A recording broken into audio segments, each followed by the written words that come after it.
Bonjour, j'espère que vous allez bien. Dans cette vidéo, on va voir comment vivre de l'achat-revente en tant qu'auto-entrepreneur sous 45 jours. Alors pourquoi cette période de 45 jours? Car je pense que c'est tout à fait réaliste.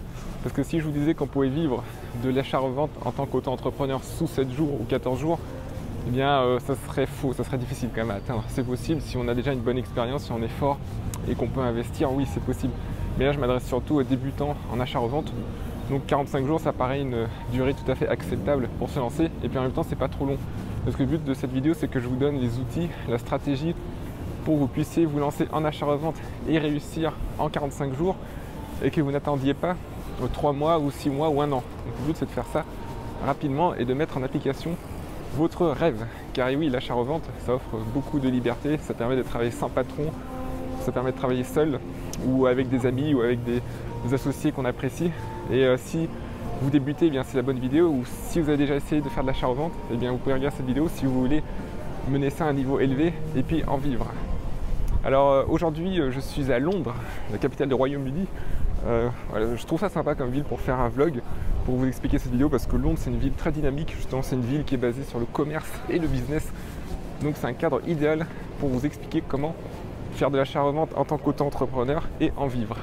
Alors c'est très important de regarder cette vidéo jusqu'au bout, car eh bien, c'est toute une stratégie avec des étapes qui se suivent et qui sont logiques. Et là je vous donne donc la stratégie pour vivre sous 45 jours, et à la fin de la vidéo je vous donnerai la stratégie pour mener votre business à long terme, pour qu'il marche dans 1 an, 2 ans, voire 5 ans. Donc c'est ça qui est intéressant aussi, c'est que eh bien, on a une vision court terme et on a une vision long terme à la fois. Alors tout d'abord, il va falloir déterminer la plateforme où vous allez vendre, parce qu'il y a de nombreux choix quand on fait de l'achat-revente. Donc il y a de l'achat-revente déjà en physique avec un magasin, mais ça je ne vais pas trop en parler. Dans cette vidéo je vais surtout parler d'internet.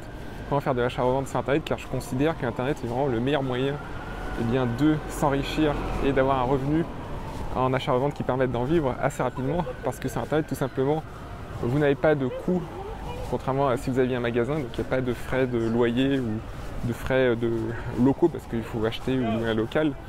Et puis aussi sur internet vous pouvez tout simplement atteindre 65 millions de Français si vous êtes en France, et 500 millions d'Européens si vous vendez dans toute l'Europe, car on peut expédier par colis postal partout en Europe à des prix tout à fait acceptables, et même dans le monde entier avec certains transporteurs. Alors le choix de la plateforme c'est important, parce que il y a certaines plateformes qu'on appelle des marketplaces, qui sont des sites comme eBay ou Amazon, où vous avez déjà des acheteurs. Donc ça c'est vraiment très avantageux pour se lancer, parce qu'il y a déjà des gens qui visitent ces sites plutôt, comme Amazon, Le Bon Coin, eBay, et vous pouvez créer des annonces dessus, mettre en vente des produits, et les acheteurs sont là, donc ils vont voir vos annonces. L'inconvénient c'est que ces sites là, bien évidemment les vendeurs ne sont pas tout seuls, vous ne serez pas tout seul, donc il faut utiliser certains stratagèmes pour que vos annonces apparaissent devant les centaines voire les milliers d'autres annonces. Et puis ils prennent une commission bien sûr, parce que ça va de soi, c'est un échange de bons procédés. Si ces plateformes apportent des clients, et bien en échange ils prennent une commission. Vous avez l'autre stratégie qui est de faire un site web. Alors votre propre site web, c'est-à-dire que vous mettez des articles dessus, vous créez ce qu'on appelle des annonces, ou listing en anglais, et vous utilisez soit Google pour apparaître dans les résultats de recherche, donc, notamment Google Shopping. Les gens par exemple recherchent un aspirateur sans fil, ils vont taper sur Google aspirateur sans fil, et le but c'est que vous apparaissiez dans ces résultats de recherche, que la personne clique ensuite et achète chez vous. Donc là vous contrôlez le processus, car c'est votre site. Mais l'inconvénient de cette stratégie évidemment, car il y a un prix pour tout, et bien c'est que ça coûte très cher d'attirer des visiteurs, contrairement aux marketplaces comme eBay, Amazon ou autres. Quand vous avez votre propre site, eh bien, il faut payer des plateformes comme Google pour apparaître en première position grâce à la pub, ce qu'on appelle la pub en ligne. Avec Facebook c'est pareil aussi, sur Facebook vous pouvez faire de la publicité, et vos annonces apparaîtront sur les murs Facebook de gens ciblés, donc de gens qui correspondent aux produits que vous vendez, donc qui ont des intérêts, parce que Facebook en fait peut suivre les intérêts des gens. Par exemple si quelqu'un est fan de nettoyage chez lui, est fan d'hygiène, Facebook le sait, et il va ensuite faire apparaître votre pub sur son mur. Donc vous avez plus de chances de vendre votre aspirateur sans fil. Mais c'est un coût, ça peut coûter très cher. À titre d'exemple, moi j'ai fait beaucoup de ventes via Facebook, Ads, les pubs Facebook, et ça m'a coûté 1000 € pour commencer à vendre. J'ai dû tester 1000 € de publicité avant de faire mes premières ventes. Vous voyez, Alors que sur eBay, je suis avant tout vendeur sur eBay, et bien là c'est complètement gratuit pour se lancer. Il y a peut-être des petits frais comme un abonnement à une boutique, mais c'est tout à fait négligeable par rapport à l'argent que vous pouvez gagner. Donc c'est pour ça que je vous recommande plutôt eBay pour vous lancer. Alors chose suivante, en tant qu'auto-entrepreneur, c'est très important, une fois que vous avez choisi votre stratégie, et bien de faire un plan financier, car vous aurez des dépenses et vous, le but, c'est d'être profitable. Quand on parle de vivre de l'achat-revente, donc ça dépend du pays où vous vivez, mais en France, je considère qu'il faut au moins 1500 ou 2000 euros net par mois après impôt pour vivre uniquement de cette activité. Mais vous pouvez quand même le faire en travail à côté. Mais si vous voulez vivre uniquement de cette activité d'auto-entrepreneur, eh bien, il va falloir compter 2000 euros et il va falloir faire un plan pour toucher ces 2000 euros. Donc il faut calculer toutes les charges. Alors comme je l'ai dit, avec la publicité en ligne, il y a beaucoup plus de charges. C'est pour ça que ça diffère. Si vous vendez sur eBay par exemple, eh bien, les seules charges qu'il y aura, ce sera les frais eBay. Et puis vous avez les impôts aussi, bien sûr, les taxes et impôts. Alors en auto-entrepreneur, en achat-revente, il faut savoir que ce n'est pas le système le plus avantageux quand vous payez des impôts dessus, parce que vous êtes taxé sur le volume de vente. C'est-à-dire que si vous vendez pour par exemple 10 000 euros, eh bien, il faut payer environ 14%, si je ne me trompe pas, donc ça fait 1400 euros d'impôts, peu importe les charges. Alors que si vous êtes en entreprise classique, vous êtes taxé sur le profit, c'est-à-dire la différence entre le volume de vente et toutes les charges. Donc, par exemple, si vous faites 10 000 euros de vente et que vous avez de la marchandise qui vous a coûté 8 000, eh bien, vous payez des taxes que sur les 2 000 euros restants. Donc si l'impôt sur les sociétés, ça s'appelle, il s'élève à 15% jusqu'à un certain seuil, donc 15% de 2 000 euros, vous paierez que, si je ne me trompe pas, ça fait 300 euros. Donc vous paierez 300 euros, vous voyez, sur les 10 000 euros de vente, 300 euros. Alors qu'en auto-entrepreneur, vous avez 14% de taxes environ sur le volume de vente, donc ça fait 1400 euros. Cependant, l'auto-entrepreneur, c'est bien pour se lancer. On va dire qu'il n'y a aucune complexité administrative, donc c'est bien pour avoir un pied dans la porte. Et même s'il y a 14% de taxes sur le chiffre d'affaires, ce que vous allez faire, c'est quand même essayer d'augmenter au maximum votre profit pour eh bien, que la part de la taxe d'auto-entrepreneur soit limitée.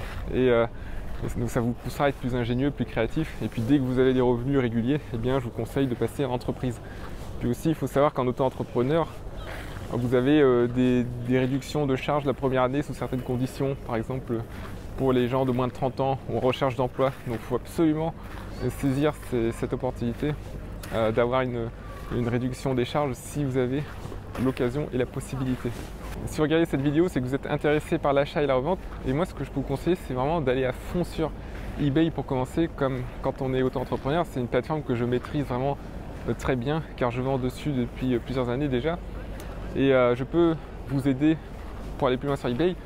Pour ça, il faut s'inscrire à une formation offerte. Donc le lien est dans la description et je vous apprends plusieurs éléments pour réussir sur eBay, comme comment rédiger une annonce persuasive, comment trouver des bons fournisseurs, comment utiliser l'algorithme d'eBay à son avantage, comment gérer le service client, comment rédiger un bon titre, etc. Donc vous avez plein de choses. Donc vous entrez votre email dans la description et vous recevrez eh bien, la première vidéo de cette formation offerte tout de suite.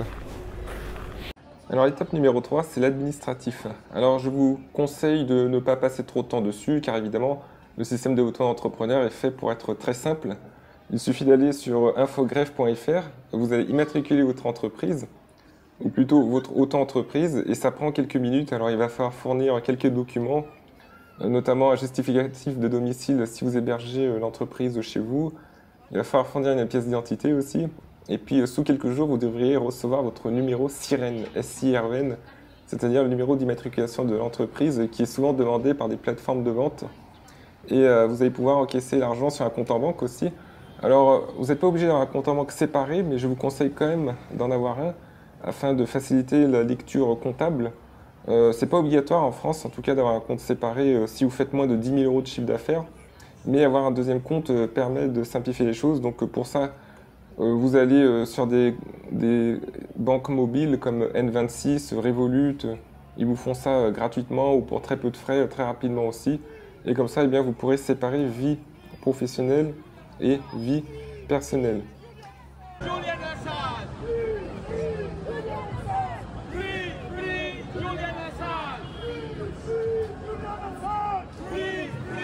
La chose que vous devez faire ensuite, c'est de trouver des fournisseurs. c'est très important car les fournisseurs ils vont permettre de vous livrer des produits de qualité et puis au prix le plus bas possible aussi. Quel que soit le domaine où vous faites de l'achat-revente, il faut trouver un fournisseur qui peut vous fournir des produits à un prix inférieur à ce qui se pratique sur le marché, que vous vendez sur votre propre site, sur Amazon, sur Le Bon Coin, sur Shopify, etc., sur eBay. Alors personnellement, moi je recommande de se fournir en Chine. Donc, il y a beaucoup de choses dessus sur Alibaba, AliExpress. Donc, il y a des techniques pour trouver des bons fournisseurs. Ensuite, vous pouvez revendre en France. Et puis aussi, vous pouvez vous fournir en Europe, mais pas qu'en France. Il y a de très bons fournisseurs en Europe de l'Est, notamment en Pologne, en Hongrie ou même au Royaume-Uni aussi. Mais maintenant, le Royaume-Uni ne fait plus partie de l'Union européenne, donc c'est possible qu'il y ait des taxes à payer. Parce que l'avantage de vous fournir en Europe, eh bien, c'est que vous n'aurez pas de TVA à l'import à payer, vu que c'est l'Union européenne. Alors maintenant, je suis devant le ministère de la Défense britannique. Petite anecdote du jour. Alors, maintenant, il s'agit de trouver des produits gagnants. Alors ça, c'est vraiment le pilier fondamental du succès en achat-revente, que ce soit sur eBay, sur Amazon, sur votre propre site, même en physique, c'est de trouver des produits que veulent les gens. Il va falloir étudier la demande. Alors il y a une approche que j'apprécie particulièrement, c'est l'approche analytique. C'est-à-dire que vous allez analyser le marché. Par exemple, vous allez étudier ce que recherchent les gens sur Google. Pour ça, il y a un outil qui s'appelle Google Trends. Je mets le lien en description. Vous tapez n'importe quel mot. Donc là, je vous donne un exemple. Vous voyez un graphique. Et ça vous donne des volumes de recherche par rapport à des mots. Vous pouvez taper n'importe quoi, canne à pêche, caméra.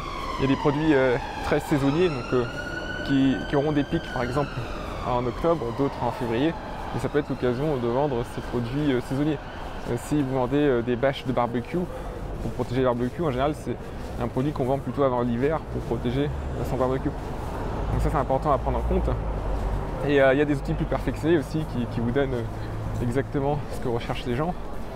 Et vous avez aussi des suggestions de recherche, ça c'est gratuit. Vous allez sur eBay par exemple, vous tapez n'importe quel mot et vous verrez des suggestions de mots qui apparaissent. Je vais vous montrer ça maintenant. Pour trouver des produits à vendre que les gens recherchent sur eBay, eh bien vous regardez les suggestions car ça veut dire qu'il y a beaucoup de personnes qui tapent ces noms de produits. Par exemple, caméra, vous regardez caméra surveillance et là vous avez des mots qui vous sont suggérés comme extérieur Wi-Fi. Donc on peut en déduire eh bien, que vous aurez beaucoup plus de chances de vendre des caméras de surveillance si ce sont des caméras qu'on peut placer à l'extérieur et puis qu'elles ont une option pour être connectées à la Wi-Fi. Et effectivement, vous allez sur ce genre d'annonce comme ça. Et là, vous voyez ici par exemple cette caméra pour 86 € qui a été vendue 30 fois. Et ça, c'est des produits qu'on trouve beaucoup, notamment en Chine et qu'on peut importer et revendre en France et en Europe. Alors la nuit vient de tomber ici à Londres. La nuit tombe très vite en ce moment. C'est même pas 17 h là. Et devant moi, vous avez la grande roue.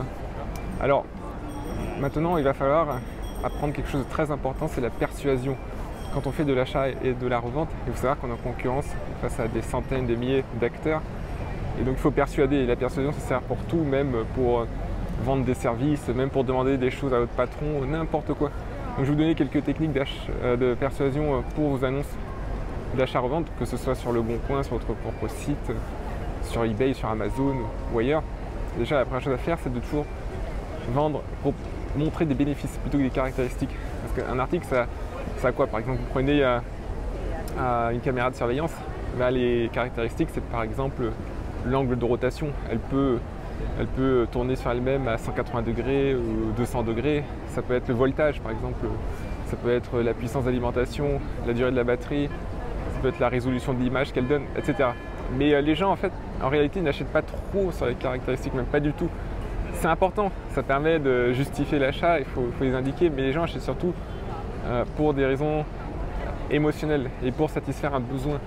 Quand on achète une caméra, ce qu'on veut, une caméra de surveillance, je prends cet exemple, mais c'est valable pour n'importe quel produit, eh bien, on veut dormir sur ses deux oreilles, on veut protéger sa famille, on veut que ce soit pas trop cher, on veut que ce soit un système de qualité qui dure longtemps, on veut que cette caméra fonctionne la nuit. Donc c'est bien d'avoir une résolution qui est précise, mais on veut qu'elle fonctionne de nuit comme de jour, car il faut protéger la maison de nuit comme de jour. Donc vous voyez, il y a plein de bénéfices comme ça que vous pouvez chercher, c'est valable pour n'importe quel produit. Vous prenez une combinaison de cyclisme par exemple, eh bien la combinaison elle sera en nylon, en tissu, en polystyrène ou je sais pas en quoi. Ça c'est la caractéristique. Mais le bénéfice, eh bien, c'est que ça va protéger le cycliste du froid. C'est que ça va le rendre plus aérodynamique et il fera moins d'efforts pour atteindre sa vitesse de croisière. Vous voyez ce que je veux dire? Donc ça c'est la base. Et ensuite évidemment il y a plein d'autres méthodes pour persuader afin de pousser la vente. Eh bien par exemple il y a l'urgence. Il faut que les clients, eh bien, quand ils arrivent sur vos annonces, quelle que soit la plateforme, il faut qu'ils arrivent et puis il faut qu'ils aient l'impression qu'il ne reste plus beaucoup d'articles en vente ou alors qu'il y a une promotion limitée. Car il faut savoir qu'on a tendance à être plutôt apathique sur internet, on parcourt, on cherche, mais pour passer à l'action c'est difficile. Il faut pousser les clients à passer à l'action justement. Et dans ce cas-là, vous allez indiquer des limites de stock, vous allez indiquer des réductions, vous allez créer des promotions régulièrement par exemple. Quand il y a une occasion au Nouvel An, à la Saint-Valentin, à Pâques, pour n'importe quelle occasion, quand il y a le Black Friday ou d'autres choses, vous allez par exemple baisser les prix de 20% pour une durée limitée. Et ça va pousser les gens à acheter. Croyez-moi, vos ventes vont être multipliées et vous aurez beaucoup plus de revenus. Alors on va faire un petit arrêt pour manger. Là je vais trouver un restaurant mexicain et je vais prendre des tacos. Alors l'étape suivante, c'est de faire des tests, plein de tests, et puis d'en tirer des conclusions. Parce que l'auto-entrepreneuriat en achat-vente, eh bien, ce n'est pas une science exacte, ce n'est pas un livre qu'on suit avec des formules, pas du tout. Ce sont des tests que vous faites tous les jours. Par exemple, vous achetez de nouveaux produits, vous changez les prix, vous changez les descriptions, vous allez sur plusieurs plateformes, vous regardez ce qui marche le mieux pour vous, entre eBay, Le Bon Coin, Amazon, et ainsi de suite.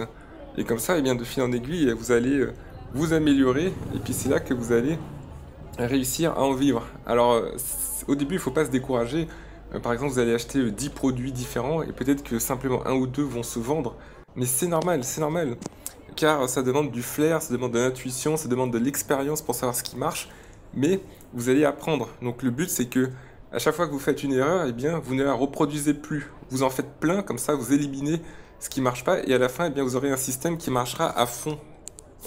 C'est incroyable, il y a encore des cabines téléphoniques à Londres, je crois qu'à Paris il n'y en a plus. Hein. Regardez. Ça vous dit de prendre le bus à 2 étages? Vous savez que je suis plus habitué à cette densité. Il y a tant de monde ici à Londres comparé à Tallinn. Là où j'habite, Tallinn c'est à l'est de l'Europe, ou plutôt au nord de l'Europe, et il y a 400 000 habitants. Alors qu'à Londres il y en a peut-être 15 millions, je ne sais pas exactement. Mais ça fait un certain choc quand on débarque de l'avion comme moi aujourd'hui. Dans cette étape-là, eh bien, vous allez viser le long terme. C'est bien de gagner de l'argent sous 45 jours, mais c'est bien aussi de développer son business et de continuer de gagner de l'argent grâce à l'achat-revente sous 1 an, 2 ans, 3 ans, 4 ans, 5 ans.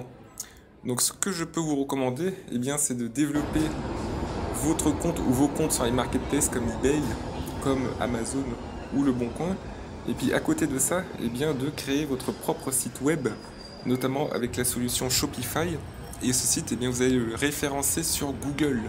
Donc, au début, ça demandera du travail, peut-être 3 mois ou 6 mois pour rédiger vos fiches produits et pour les faire remonter dans les résultats de recherche de Google. Mais d'ici 6 mois, 1 an, eh bien, vous aurez un site comme ça qui apparaîtra en haut de Google pour plein de pages. Et comme ça, vous aurez des revenus réguliers et gratuits. Les gens viendront gratuitement sur votre site. J'espère que vous avez apprécié cette vidéo et puis n'oubliez pas, inscrivez-vous à la formation offerte pour vendre sur eBay car c'est vraiment, selon moi, la meilleure plateforme pour se lancer en achat-revente. Et à très bientôt.